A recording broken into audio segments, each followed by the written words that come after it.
There's three sisters. Is it companion planting? Are there other names for other types of companion plants, or is that just unique to this one? That one's the Three Sisters Garden, and there's a lot of other ones that you can grow. And as we've already talked about, there's a couple things that we love growing this time of year. So melons. So if I wanted to grow a melon, then the companion plants that grow great with it also include corn. So just like the corn, bean, squash, instead of doing squash, I could put melons on that level. Another great companion to that is actually nasturtiums, which is a fun edible flower. And another great companion to that one is actually radishes.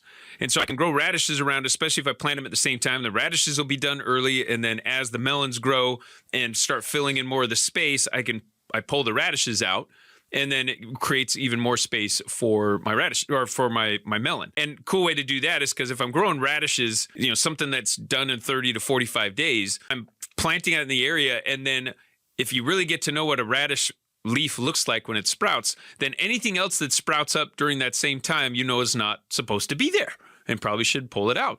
And then you're basically getting rid of any existing weed seeds that are in your garden by having one identifier like a radish, and then everything else is an imposter.